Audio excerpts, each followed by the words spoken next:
Naomi Klein is an award-winning journalist, syndicated columnist, and international best-selling author.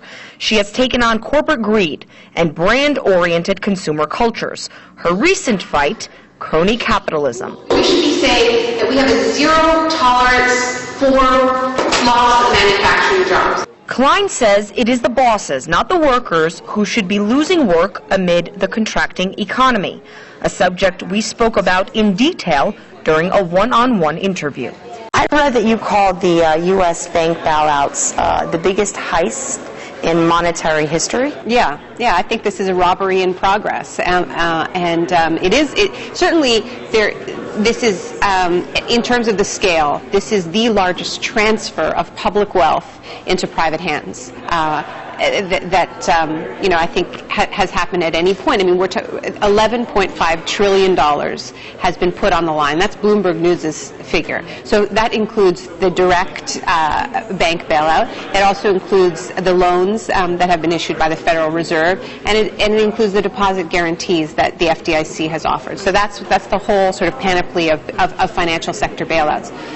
There have been very rapid transfers of public wealth to private hands. It happened in Russia. I would say that was the second largest such transfer. But this is on a scale, that puts that very rapid transfer of wealth, the sort of shock therapy privatization of the Russian economy, to shame in terms of scale. So, I do see it as a heist, and I see it as an example of what I write about in my book, of the shock doctrine, where there is a crisis, and there is a shock, and by a shock, I'm talking about a situation where you're in a society where the world you thought you lived in no longer exists, and I think this applies very much to Russia after the collapse of the Soviet Union, where the ground is moving beneath your feet. You're not where you thought you were.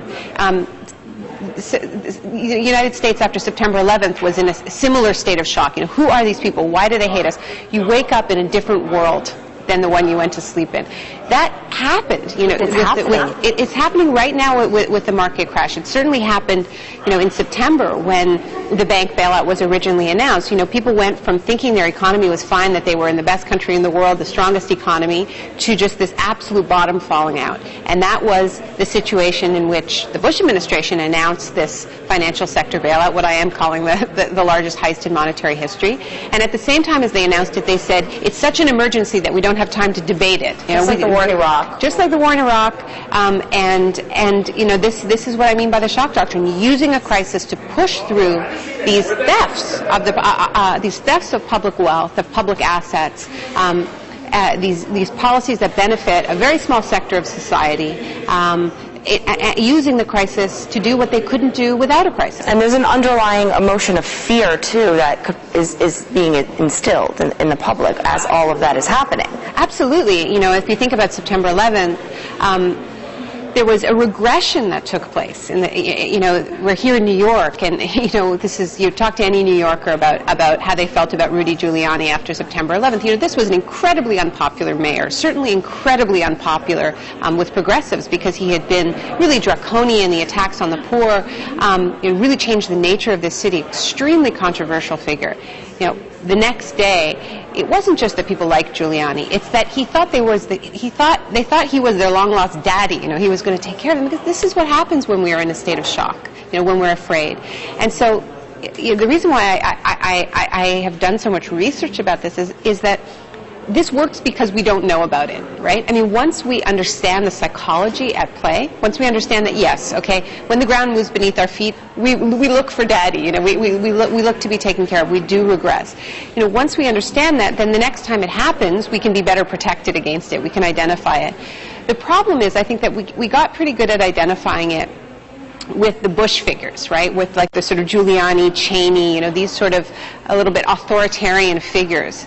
And people became very suspicious of that. I think it's happening again, but with Obama, where sort of a very different figure, much more progressive figure, but there is still this absolute hero worship, right? And once again, an abdication of responsibility, of our responsibility as citizens. I read that you wrote that it's time to put away the T-shirts and memorabilia, and this love for Obama is so over the top that it's becoming unhealthy. To be honest with you, I don't think it's his fault, you know.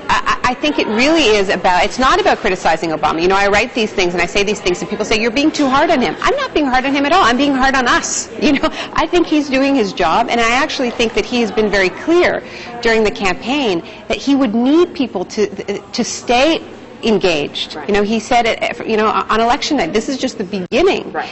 And, you know, in many ways, he's actually implored his base to be more than just fans, you know, to just give him a rubber stamp for whatever he does. It's just, I think it's almost logistically difficult for people to make that switch from the super fan kind of culture of the campaign where you're just cheering on your candidate against the other guy to becoming an independent social movement and holding him accountable to the vision that inspired so many people during the campaign. So it isn't about being, you know, hating the guy, turning on the guy, being betrayed on him. It's actually just about staying true to the vision and the policies that were so inspiring during the campaign. There's two issues I want to get your take on. President Obama recently made some U-turns. One with respect to releasing the Pentagon torture photos, and he is reviving a system of Guantanamo military trials for foreign terror suspects. This is something that was implemented and put forth by the Bush administration, and something when Obama came in and said, no, we're done, we're over with this. Yeah. Now it's revived. There have been a lot of U-turns, and I think, you know, it's important to keep things in perspective with Obama. You know, yes, he's better than Bush, but he hasn't even restored the Clinton level civil liberties, right? I mean, and so much damage was done, you know, to basic principles of human rights, civil liberties during the Bush years, that even the tiniest steps seem like improvements. But we have to keep things in perspective. We still have not gotten back to any kind of pre-9/11 sanity on these issues. And you know, Obama, what's you know, hopeful about Obama is also what's frightening about Obama. He's incredibly open to pressure, right? And that's why it is so important that he not only be pressured by the corporate sector, by the banking lobbyists, and, you know, by the intelligence community, that he also be pressured by his base to hold him. By the public. Yeah, and, you know, I think the thing that disturbs me most about you know, what's the logic that's underlying a lot of these decisions is this thing that he's said many times. You know, we have to move forward. We can't look back, right? And it's a very American idea. You know, it's a very it's sort of the myth that this country was founded on, right? This idea, you know, we can leave Europe behind and just start over. And he's even said it in the context of the financial crisis. You know, it's not about pointing fingers. Look, massive fraud was committed, right? So, you know, I think this country is really at a very dangerous place where it's that impunity has entered so deep into the elites. You know, whether we're talking about the financial sector, whether we're talking about the military, or, you know, the intersection between the two, there is such a clear sense that you can just do things and get away with it, that it's not governed by the rule of law. And, you know, this is really threatening the core basis of this country as well, where, you know, John Adams says this, you know, this is a country not of law, you know, not of laws, not of men but of laws, so yeah, so you have this culture of impunity that isn't being challenged, and you have this idea that you can just kind of reboot the country, you know, that you don't have to look back, that you can just reboot and start over, and it's year zero. And, you know, that's the same thing that the Bush administration tried to do after 9/11, you know, just erase the past. That's pre-9/11 thinking. Let's start over. This country is constantly trying to start over. And it just, you know, the past doesn't go away. It doesn't go away. And, you know, I think it's such an important part of a country's maturity, you know, to look not just at the glories but also at the mistakes. And you know, any country that has emerged from a dark period and really wants to evolve has been forced to look back. It's not regressive, it's actually progressive. And, you know, that's what I find so disturbing about these latest U-turns. It's all part of this idea that you can just not look back, reboot, start over. And it's a fantasy.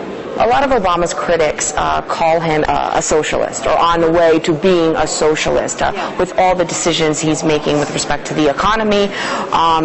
What do you believe? Do you believe that his moves reflect that of someone who wants to turn capitalism into socialism? I mean, do we even have capitalism? In my book, I say that the United States has a crony capitalist economy. And not just the United States. I would say most of the world is governed by crony capitalism, by a nexus of power between a very powerful corporate sector and a very powerful political sector. This idea that what we've been living is a competition between the state and the corporations, that's not true. It's been a collusion between the state and corporations. And it's not free market capitalism by any means. And we saw this during the Bush years very clearly with the whole contractor economy, with this trading of favors between contractors like Halliburton and Bechtel and Blackwater and the whole way the war was waged. Now we're seeing it in the bailout.